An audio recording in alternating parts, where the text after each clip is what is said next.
De chanter en assemblée, il y a vraiment une grande valeur dans ça, de se chanter les uns les autres, les louanges du Seigneur, on chante au Roi des Rois, c'est vraiment le grand Dieu, hein? C'est vraiment bon. C'est bon d'être ici ce matin, en famille, pour l'enseignement de la parole de Dieu. En général, on n'aime pas ça se tromper, n'est-ce pas? Chacun de nous, on veut bien faire. Certains, ils sont plus prudents, d'autres sont plus audacieux.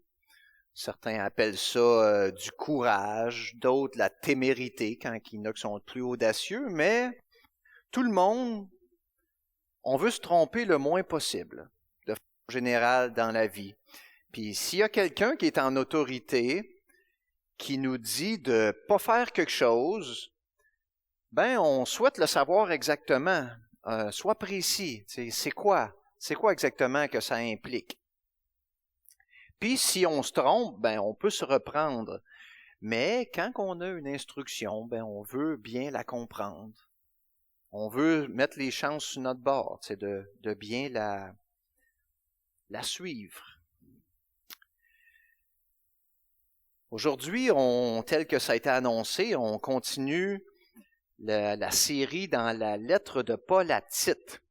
C'est une série de 8 messages dans un texte, la parole de Dieu.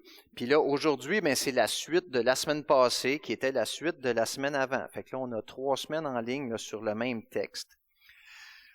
Tite, lui, il s'occupait des églises en Crète, qui était une île là, dans la Méditerranée. C'était une trentaine d'années là, après la mort et la résurrection de Jésus. Puis Paul, il écrit une lettre à son apprenti, mais Tite, il était quand même solide, là, mais il veut l'encourager, puis il veut lui donner des instructions.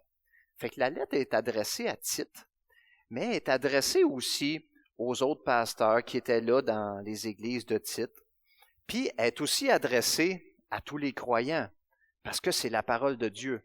Donc, tout ce qui est écrit là, c'est pour notre instruction là, à chacun de nous. Fait que ça va être Tite 3, le chapitre 3, les versets 9 à 11. Il y a juste 3 versets aujourd'hui. Puis le titre que j'ai proposé, c'est « Évitez quoi au juste, va à l'essentiel ». C'est le 7e message de la série de 8, qui va en rester un après. Fait que lisons le texte d'aujourd'hui, qui est la suite du texte de la semaine passée. Donc, la lettre de Paul à Tite au chapitre 3, les versets 9 à 11. « Mais évite les folles discussions, les généalogies, la discorde, les disputes relatives à la loi, car elles sont inutiles et vaines. Éloigne de toi, après un premier et un second avertissement, celui qui cause des divisions, sachant qu'un tel homme est perverti, qu'il pêche et se condamne lui-même. » On va prier avant d'aller plus loin. Oui, Seigneur, c'est bon d'avoir ta parole disponible pour nous aujourd'hui. C'est bon de savoir que la parole vient de toi. C'est toi qui as inspiré Paul par ton Saint-Esprit à écrire ces choses pour Tite et aussi pour notre instruction aujourd'hui. Je te prie vraiment d'ouvrir nos cœurs à voir qu'est-ce que tu veux nous montrer, qu'est-ce que tu veux nous apprendre dans un texte qui, à prime abord, peut sembler difficile ou peut sembler négatif, mais toi, tu as des belles choses à nous montrer dans ça. Je te prie de diriger mes lèvres ce matin, que ça soit vraiment toi qui parles pour toucher les cœurs de chacun de tes enfants, de chacune des personnes qui sont ici présentes ou qui nous écoutent sur Internet. Gloire à toi, Seigneur. Amen. Le texte commence par « mais ». Fait que ça, il faut absolument regarder qu'est-ce qu'il y avait juste avant pour voir le contexte. Fait que ce qu'on va voir aujourd'hui, On va voir éviter quoi au juste en 4 points. Puis le premier point, c'est les versets qu'il y avait avant. Donc, évite de mélanger la grâce et les bonnes œuvres. Dans les versets 4 à 8, là, juste avant on en a parlé un peu la semaine passée, puis je veux revenir là-dessus ce matin. Comme deuxième point, évite les discussions folles, le verset 9. Évite de provoquer des divisions, versets 10 à 11 et 11 du texte d'aujourd'hui. Et comme quatrième point, on va voir, recherche les bonnes actions, les bonnes paroles, les bonnes pensées pour honorer Dieu.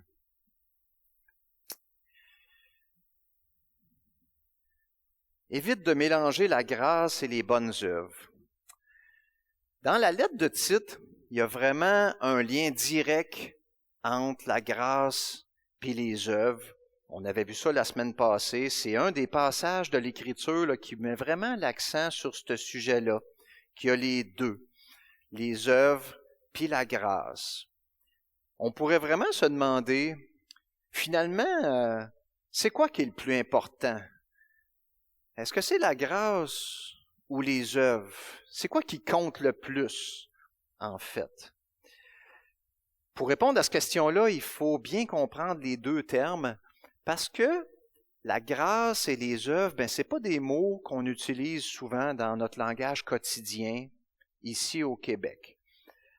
Comme les œuvres. C'est quoi ça, les œuvres? Les œuvres, c'est des accomplissements, des activités qui donnent des résultats. Comme on utilise les mots œuvre d'art, un artiste, il produit des résultats. Mais quand on n'est pas artiste, puis là on se fait dire de faire des œuvres, ça c'est quoi? C'est des actions, des paroles, des pensées.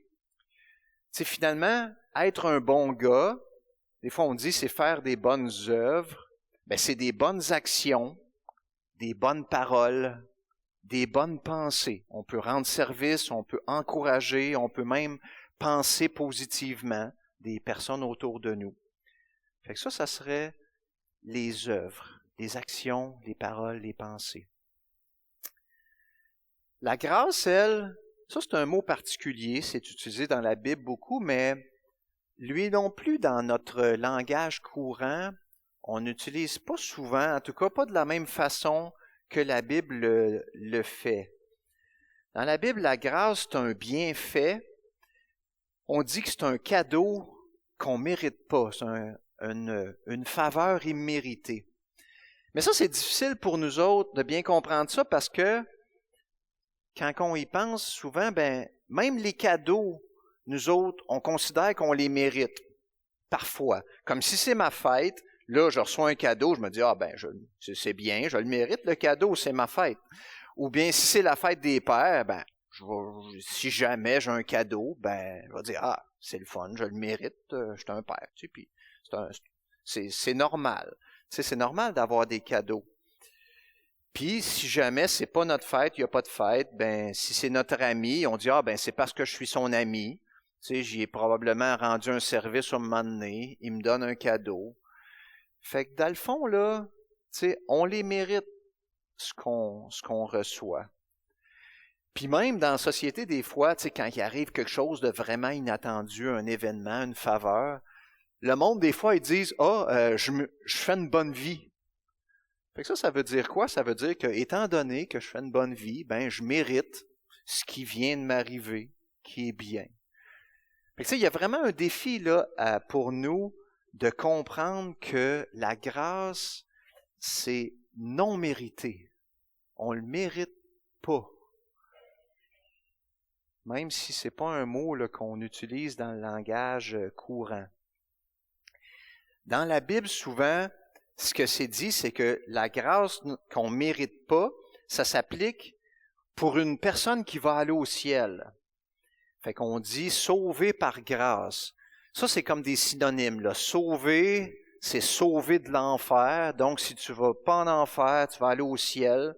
Fait que puis ça, ça serait par grâce. Non mérité, mais là, pas un cadeau, là, pas qu'on a bien travaillé. C'est ça que la parole dit. C'est la même chose qu'à être enfant de Dieu. Ça va être, on fait partie de la famille de Dieu. On va aller au ciel, sauver de l'enfer. Ça, c'est comme c'est une même idée. la question qu'on peut se demander, qui est en lien avec ça, le fait d'être enfant de Dieu, aller au ciel, sauvé par la grâce. Puis ça, la question est valable pour tout le monde. Elle est valable pour les visiteurs qui sont ici, les amis, mais elle est aussi valable pour les croyants de longue date, les nouveaux, les croyants que ça fait plus longtemps. On peut imaginer que quand une personne se présente devant Dieu à la mort, Dieu pourrait demander, je ne sais pas exactement comment ça va se passer, mais on peut penser que il va y avoir quelque chose, une forme que Dieu va dire, pourquoi est-ce que je te ferais rentrer au ciel, toi? Est-ce que c'est un dû? Est-ce que c'est mérité à cause de mes bonnes actions? Tu sais, Dieu, ça pourrait être ça. Ou bien, est-ce que c'est un cadeau immérité, mais vraiment pas mérité? Pas un cadeau là, que la fête des pères. Là. Non. Un cadeau pas mérité. Puis je vous invite à réfléchir que même une décision, dans le sens que si moi je me dis, j'ai bien compris, fait que j'ai choisi de croire quelque chose, et ça tend sur le bord d'être une bonne action. C'est quasiment pas non mérité, là. Tu sais, j'ai fait quelque chose. Fait que pourquoi Dieu, il laisserait rentrer quelqu'un au ciel? La parole nous dit que c'est par grâce. On a à réfléchir à ça, à pas mélanger la grâce, les bonnes œuvres.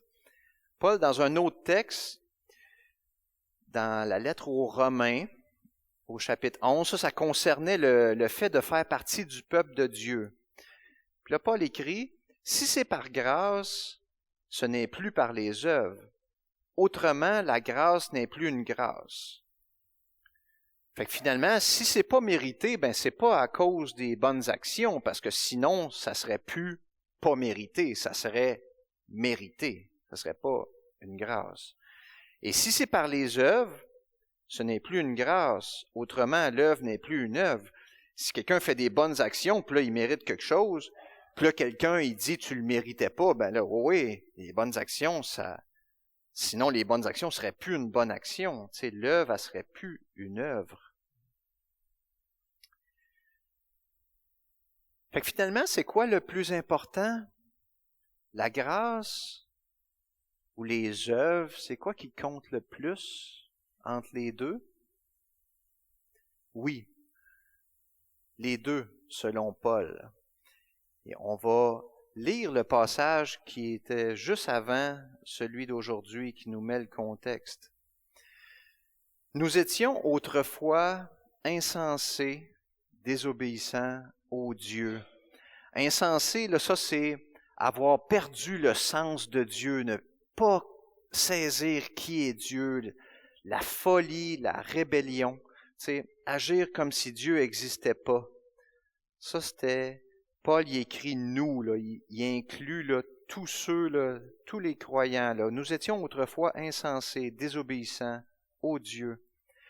Mais lorsque la bonté de Dieu notre Sauveur et son amour pour les hommes ont été manifestés, il nous a sauvés.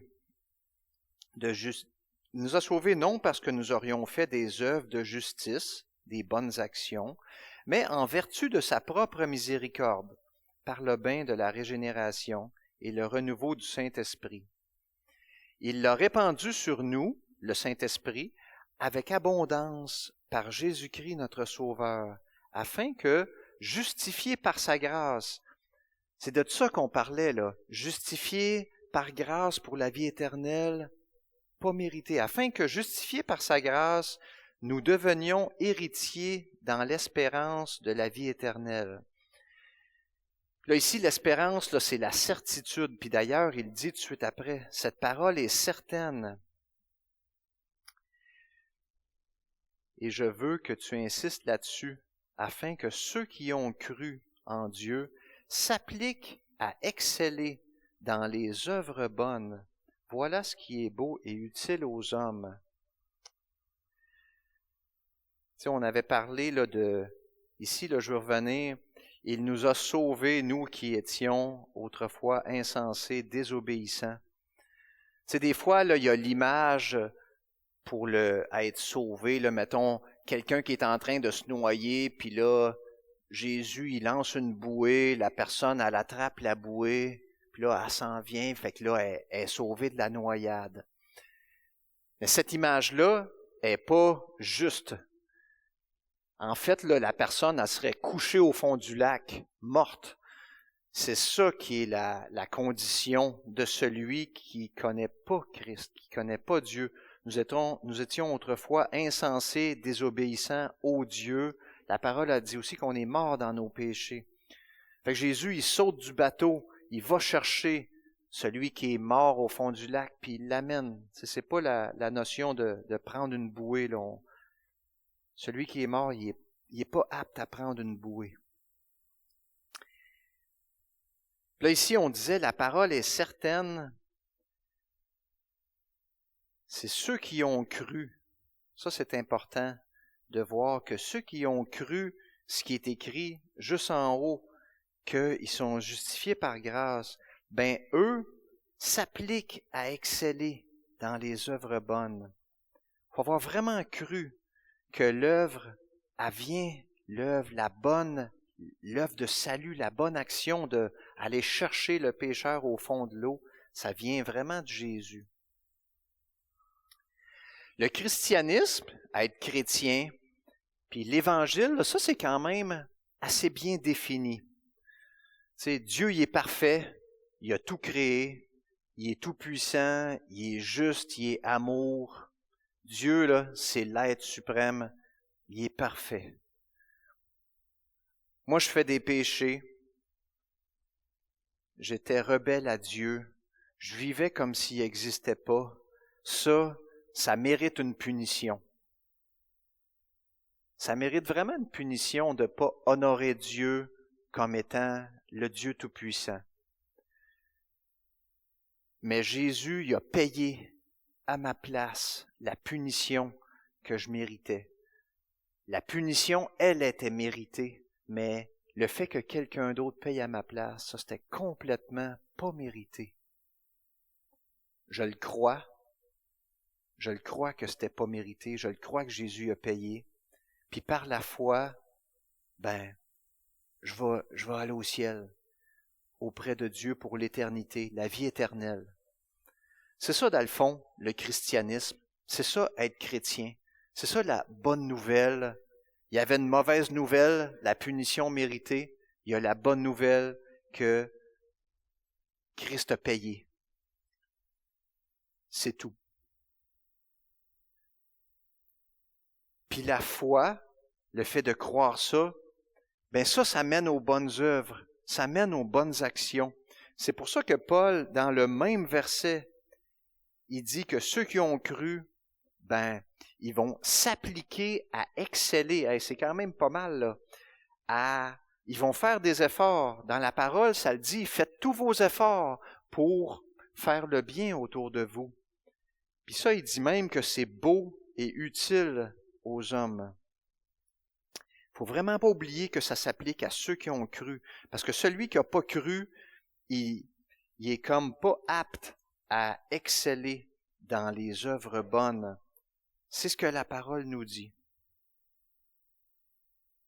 La grâce ou les efforts dans les œuvres, oui, les deux. Paul y présente vraiment le lien entre la foi qui sauve puis le comportement chrétien, entre la vérité de l'Évangile puis les efforts pour bien agir. Puis il dit que le Saint-Esprit il est répandu en abondance par Christ. C'est lui, le Saint-Esprit, qui donne la force de bien agir. Dit autrement, on pourrait dire que les œuvres, les bonnes actions, ça montre la foi. Tu sais, moi, je peux dire que je crois toute la bonne nouvelle, mais mon comportement à la maison, comme époux, comme père, ça le démontre, ma foi. Si j'excelle pas, si je m'applique pas dans les bonnes œuvres, ben probablement que je suis pas de ceux qui ont cru. Les réformateurs, là, il y avait une formule. Nous sommes justifiés par la foi seule. Ça, c'est important.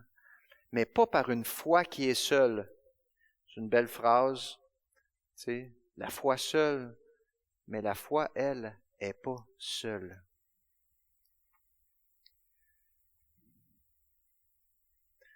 Donc, évite de mélanger la grâce puis les bonnes œuvres. La grâce est là, c'est complet. Les bonnes œuvres, c'est important aussi. Ça vient avec la foi, les bonnes actions.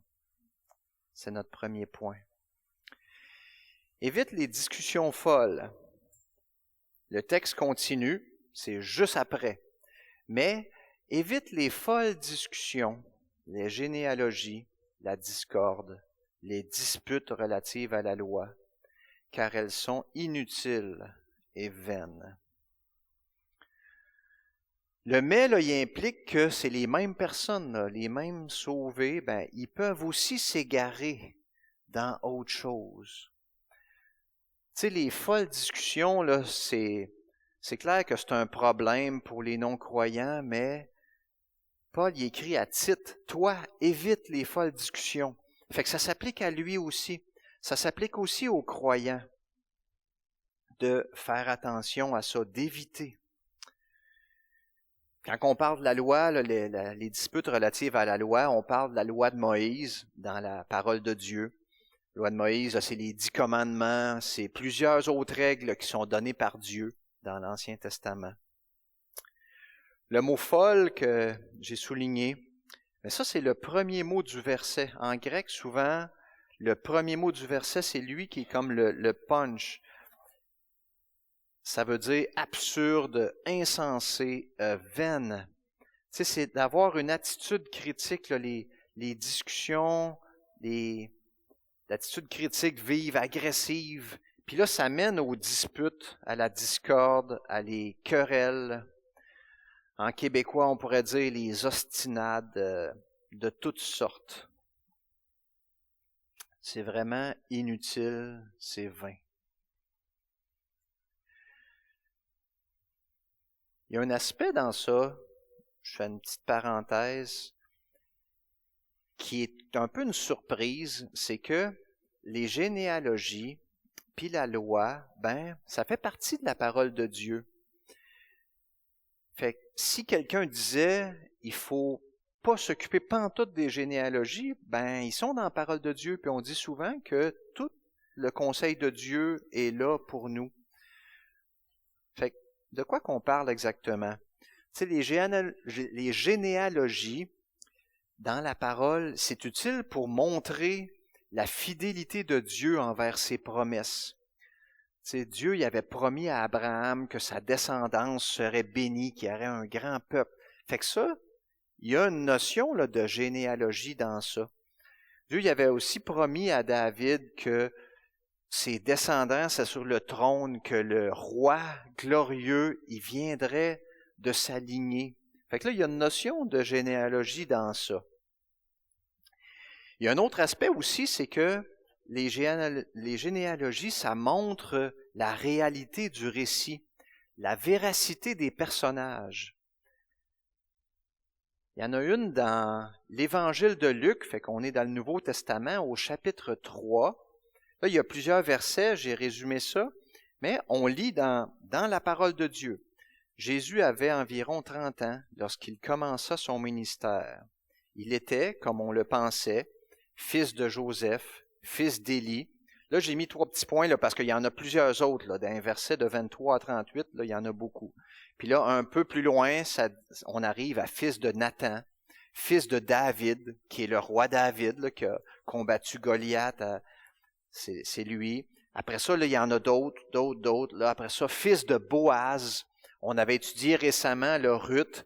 Ben, elle s'est mariée avec Boaz. Ben, il est là dans la lignée, dans les généalogies de Jésus. Après ça, il y en a d'autres. Fils de Judas, fils de Jacob, fils d'Isaac, fils d'Abraham. Tous des vrais personnages. Puis là, il y en a d'autres, ça continue. Là, fils de Sem, fils de Noé. La parole en donne d'autres. Fils de Seth, fils d'Adam, fils de Dieu. Dans une généalogie qui part de Jésus, en remontant, c'est tous des vrais personnages. Puis là, on arrive à Noé, puis on arrive à Adam. Puis on dit qu'Adam, c'est directement le Fils de Dieu. Il y a certains croyants que on croit la Bible, la Genèse, tout ça, puis il y en a qui disent que la parole de Dieu, elle contredit pas les millions d'années ou la théorie de l'évolution. On entend ça parfois, moi ça vient me chercher. Moi, jadis, quand j'étais adolescent, on m'a enseigné avec un respect pour Dieu que l'évolution, c'était enseigné comme un fait, puis que c'était bien correct avec la parole de Dieu. On m'avait enseigné que la vraie histoire biblique a commencé avec Abraham. Mais quand on a fait ça, on n'a pas lu les généalogies du chapitre 3 de Luc. Les généalogies, là, ils montrent que Noé, Adam, c'est des vrais personnages aussi. À mes yeux, là, c'est une indication rassurante pour les croyants. Je sais bien qu'un non-croyant, ça le préoccupe pas tellement que ça soit écrit ça dans la parole de Dieu. Mais comme croyant, quand on a un respect pour la parole de Dieu, qu'on sait que la parole de Dieu est vraie, on voit que la création, que Adam, il est directement Fils de Dieu, qui a été créé par Dieu. Maintenant, c'est ça que je crois, que Dieu a créé Adam et Ève le 6e jour. S'il y en a ici que pour eux, là, c'est un sujet qui est embêtant, ça, je vous invite à venir me voir ou venir voir d'autres personnes qui croient bien la création de Dieu, qui est enseignée dans la parole de Dieu, puis qu'on peut le croire de façon solide. Les généalogies, c'est pas mauvais en soi. C'est ça que je voulais vous montrer. Mais, pour les Juifs, à l'époque de Paul, pour eux autres, là, ça c'était important parce qu'ils se disaient fils d'Abraham, ils se disaient membres de la tribu de Juda ou des autres. Puis, j'ai lu là, que ça faisait plein de controverses. Il y avait beaucoup d'ostinades là-dessus. Ah, moi c'est ci, moi c'est ça, ta généalogie à toi est pas claire, elle est pas précise. Là, je me demandais pour nous autres, y a-t-il un lien avec ça? Bon, je me disais, moi je pourrais dire que je viens d'une bonne famille, puis que ça c'est positif, mais qu'une autre personne, elle vient d'une famille avec des criminels ou des gens de mauvaise vie, puis ça serait mal vu, ça serait négatif. Fait que ça pourrait être une façon là, de voir les généalogies de façon mauvaise. On ferme la parenthèse sur les généalogies. Paul y a écrit plusieurs autres choses. Là, il a écrit ici à Timothée. On peut lire, certains ont la maladie des discussions et des disputes de mots. Les discussions, c'est bon en général. Il n'y a pas de sujet tabou. On peut jaser de tous les sujets. Mais avoir une mauvaise attitude, c'est ça qui vient bousiller. La maladie des discussions, des disputes de mots. Encore à Timothée, Paul y écrivait « Repousse les discussions folles et ineptes, sachant qu'elles font naître des querelles. » Ça, c'est bien vrai là, que les discussions inutiles sont pas inoffensives. Ça fait naître des querelles. Un autre midi chez nous, j'osais avec un de mes fils concernant un sujet futile, pas très important. C'était un règlement là, d'un Jeux olympiques. C'était pas important. Mais ça l'a causé une querelle. C'est vraiment dommage. Fait que les discussions folles et ineptes, ça fait naître des querelles. J'ai eu à demander pardon pour ça. Puis ce qui est particulier, c'est que pendant la discussion folle, je le savais. Ma conscience me le montrait que ça pouvait causer des querelles. Puis on a à penser que même une discussion à propos de la Bible, ça peut être charnel. Tu sais, dans la lettre à Jacques au chapitre 3, là, Jacques, il parle de la langue qui fait des ravages, un tout petit membre. Tu sais, tout sujet peut être discuté, mais si je me choque, ça convient pas. Tu sais, ça serait quoi des sujets? Je trouve ça embêtant parce que les sujets sont tous bons en soi, mais c'est l'attitude. Tu sais, on pourrait se dire, il y en a des sujets, c'est même pas des exemples qu'on jase vraiment entre nous, mais il y en a qui jasent la table du Seigneur, est-ce qu'il faudrait la prendre à chaque semaine ou à chaque mois? Puis là, il y a des débats là-dessus. Bon, il y en a d'autres qui jasent de la consommation d'alcool. Est-ce que la parole de Dieu permet de prendre de l'alcool ou non? Bon, la parole a dit, ne vous enivrez pas de vin, mais ça, jusqu'où ça va, tu sais? On pourrait jaser de ça, c'est un sujet intéressant. D'autres parlent de l'eschatologie, comment ça va se passer à la fin des temps. Bon, il y a différentes opinions, il y a différentes compréhensions de la parole de Dieu. C'est tous des sujets qu'on peut jaser. Mais si je me choque, si je fais une querelle, là, je traite un point mineur en transgressant un point majeur. Le point majeur, c'est de faire preuve d'amour, de faire preuve de douceur. Ça, je le transgresse. Des fois, on se dit, si quelqu'un choque l'autre, il n'a plus besoin d'écouter. En fait, l'autre, s'il est sage, il devrait écouter quand même. Mais celui qui choque, lui, il porte une faute. Les querelleurs sont enflés d'orgueil avec leur connaissance. Puis souvent, c'est eux-mêmes la vedette. Les croyants, ils mettent Jésus en vedette. C'est les faux docteurs, les querelleurs, ils n'ont pas le désir d'accepter la vérité divine.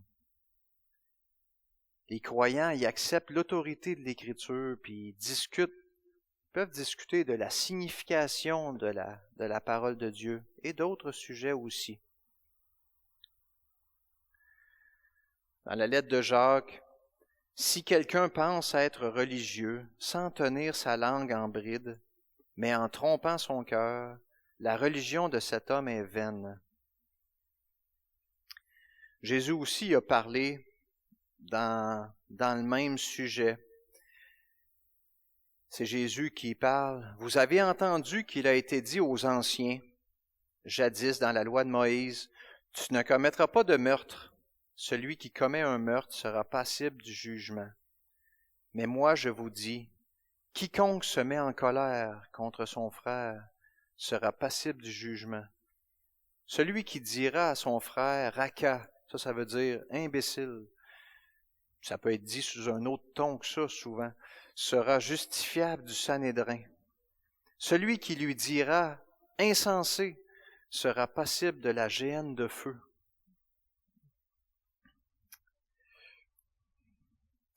Fait que Jésus, il considère que les querelles puis les insultes, c'est grave.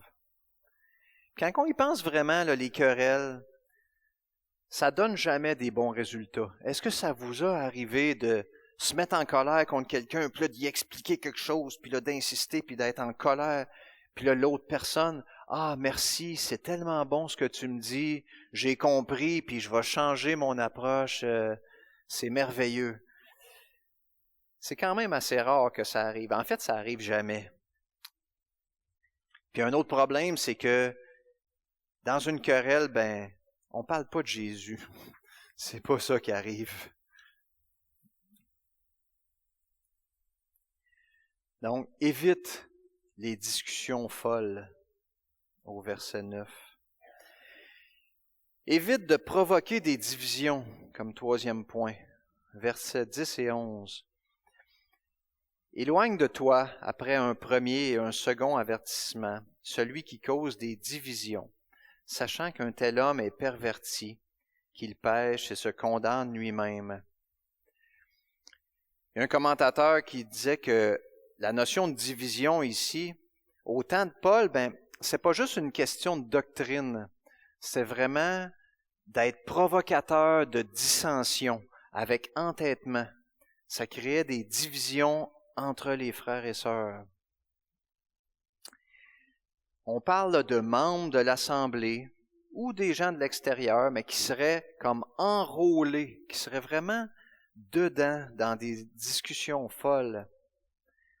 Là, celui qui cause des divisions, celui qui provoque des divisions, il y a même un aspect intentionnel ou un aspect conscient ici là, de ça.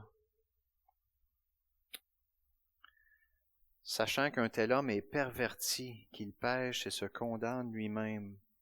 Perverti, là, ça c'est rendu mauvais, en le détournant de son sens. On pourrait dire sorti du droit chemin. C'est un mot fort, là. Ça montre l'état de la personne. Puis c'est même à la voix passive dans le grec, comme si il s'était fait pervertir, comme utilisé par Satan. Mais il pêche, ça c'est au présent. En étant conscient de son état de pécheur, il se condamne lui-même. La personne, elle vit pas, elle pense pas droitement, elle est pervertie, puis elle vit dans le péché, puis en plus, elle le sait. Sa conscience l'accuse. Il se condamne lui-même. On pourrait même dire qu'une partie de son péché, c'est d'aller contre sa propre conscience. Celui qui provoque des divisions, il pêche constamment, puis il manifeste sa perversion par ses paroles, par ses actions. Les divisions là, de ce verset-là, c'est pas seulement théologique, comme j'ai dit tantôt, mais c'est général, toute forme de division. Mais des fois, c'est théologique aussi, sur des aspects théologiques. S'il y a quelqu'un là, qui se voit dans ça, c'est grave. C'est interpellant. On a à réfléchir. Puis si quelqu'un se voit là-dedans, c'est important de se repentir, de revenir à notre bon sens. C'est pas correct d'être dans les divisions perverties, de pécher dans ça.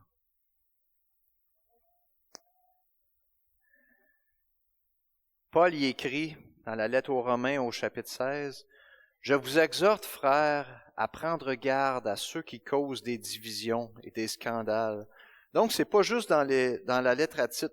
Il y en a ailleurs dans la parole de Dieu. Je vous exhorte à prendre garde à ceux qui causent des divisions et des scandales, contrairement à l'enseignement que vous avez reçu. Éloignez-vous d'eux, car de tels hommes ne servent pas Christ, notre Seigneur, mais leur propre ventre. Par de bonnes paroles et par des éloges, ils séduisent les cœurs des gens sans malice. C'est le même raisonnement ici. Puis Paul, là, il s'adresse à toute l'Église de Rome. On peut voir là, que c'est pas toujours facile à reconnaître. Par des bonnes paroles et par des éloges. Il faut, ça prend du discernement. Mais ça cause des divisions et des scandales. C'est ça qu'il faut reconnaître. Éloigne de toi après un premier et un second avertissement. Ça peut venir du dedans ou du dehors. Dans le grec, c'est éloigne. Il y en a des traductions que ça dit écarte-le de l'Église. Bon, fait que là, ça serait du dedans. Mais ça peut être du dehors aussi.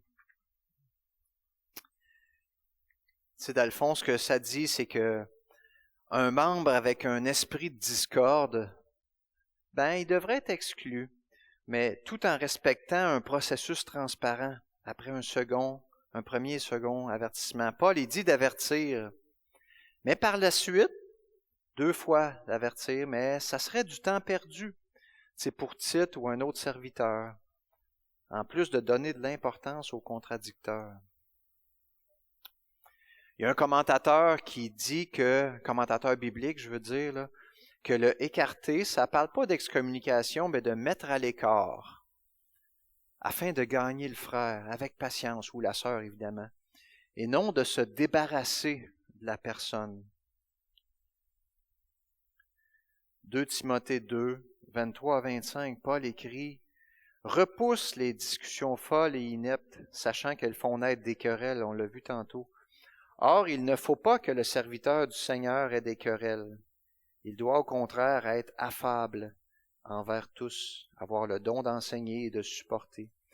Il doit redresser avec douceur les contradicteurs, dans l'espoir que Dieu leur donnera la repentance pour arriver à la connaissance de la vérité, pour revenir à leur bon sens et pour se dégager des pièges du diable qui les a capturés, afin de les soumettre à sa volonté, afin que Dieu les amène à la connaissance de la vérité. »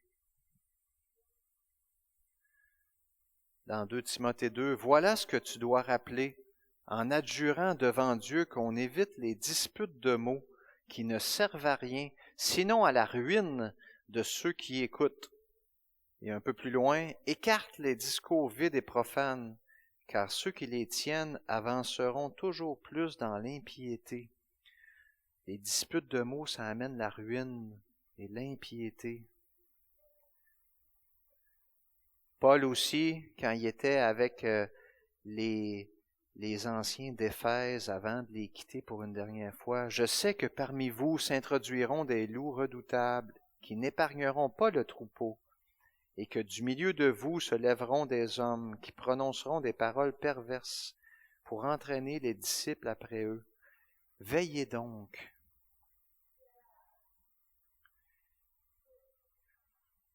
Dans 2 Timothée, il y a plusieurs mentions de travers importants, orgueilleux, méchants, tout ça, il y a plein de mots. Puis là, Paul y continue, « Ils garderont la forme extérieure de la piété, mais ils en renieront la puissance. Éloigne-toi de ces hommes-là. » Fait que l'avertissement ici dit que les fautifs, ils vont avoir la forme extérieure de la piété. Fait qu'il faut vraiment faire attention. Ça peut être difficile à repérer, mais il y a quand même une réalité là à suivre. Dans 2 Thessaloniciens, une autre lettre de Paul à une jeune église, « Nous vous recommandons, frères, au nom de notre Seigneur Jésus-Christ, de vous éloigner de tout frère qui vit dans le désordre, et non selon la tradition que vous avez reçue de nous. » Ici, clairement, ça se peut qu'on aille à s'éloigner d'un frère qui vit dans le désordre. 2 Thessaloniques aussi, un peu plus loin. « Si quelqu'un n'obéit pas à ce que nous disons dans cette lettre, prenez note de lui et n'ayez avec lui aucune relation, afin qu'il en ait honte. Ne le considérez pas comme un ennemi, mais avertissez-le comme un frère. » L'objectif ici, c'est que le coupable éprouve la honte, mais sans le traiter en ennemi, le reprendre comme un frère. Tu sais, la discipline de l'Église, ça a 2 objectifs. C'est le souci de l'âme du pécheur, de l'avertir, mais aussi le souci de la santé de l'Église. Tu sais, on a à prendre soin qu'il n'y ait pas de division dans l'Église. Ici, l'intention, c'est pas de punir, mais de réveiller le coupable à son péché. Éloigne de toi, après un premier et un second avertissement, celui qui cause des divisions, sachant qu'un tel homme est perverti, qu'il pêche et se condamne lui-même. C'est notre texte d'aujourd'hui. C'était le point 3. Éviter de provoquer des divisions. Et notre point 4, recherche les bonnes actions. On pourrait dire que ça les va à l'essentiel, les bonnes paroles, les bonnes pensées pour honorer Dieu. On cherche l'exercice, l'objectif dans tout ça. C'est quoi que Dieu désire? Tu sais, il nous dit d'éviter plein de choses. 1 Timothée 1, « Je t'exhorte, afin de ne pas s'attacher à des fables et des généalogies sans fin qui favorisent des discussions plutôt que l'œuvre de Dieu dans la foi, Le danger, c'est de perdre de vue l'œuvre de Dieu dans la foi, la grâce d'être sauvé qui est imméritée, puis la foi qui produit les bonnes actions. Les fables, les discussions folles, ça nous fait perdre ça de vue. Titre 1, reprends-les afin qu'ils ne s'attachent pas à des fables judaïques et à des commandements d'hommes qui se détournent de la vérité. Le danger, c'est de se détourner de la vérité. Il y a un commentateur qui disait aussi, l'évangélisation, ça consiste pas à argumenter contre l'erreur, mais à proclamer la vérité. Un autre disait que le but réel de la lettre de Paul à Tite, c'est l'établissement d'églises fortes qui évangélisent efficacement. C'est ça qui est l'objectif. Éphésiens 4, 29, qu'il ne sorte de votre bouche aucune parole malsaine, mais s'il y a lieu, quelques bonnes paroles qui servent à l'édification nécessaire et qui communiquent une grâce à ceux qui l'entendent. Que votre douceur soit connue de tous les hommes, plutôt que l'agressivité. La situation de Tite était difficile avec des jeunes églises, puis il y avait plusieurs contestations autour de lui. L'Église, c'est aussi dans des environnements difficiles parfois. Paul, là, il s'appuie sur Dieu pour l'avancement des croyants en Crète. C'est Dieu qui sauve par grâce imméritée. Évitez quoi au juste? Les discussions folles. Évitez de provoquer des divisions. Évitez de mélanger la grâce, les bonnes œuvres. Mais l'essentiel, crois que Dieu agit par pure grâce. Crois que pour les croyants, Dieu, il demande de bien agir par l'action du Saint-Esprit. Évite les discussions folles, les querelles. Parle de Jésus. Sois reconnaissant pour ce que Dieu y fait dans nos vies, pour toute son action autour de nous. Témoignons pour honorer Dieu. Prions. Oui, Seigneur, merci pour ta parole. Ta parole est parfois interpellante, parfois difficile à entendre, pose question parfois, mais donne-nous de regarder à toi. Donne-nous d'éviter les discussions folles, les divisions. Donne-nous d'être unis. Et surtout, donne-nous de t'honorer par les bonnes actions, les bonnes paroles, les encouragements, les services, les bonnes pensées, tout ce que tu nous demandes de faire, parce que tu nous as sauvés, parce que le Saint-Esprit est en nous.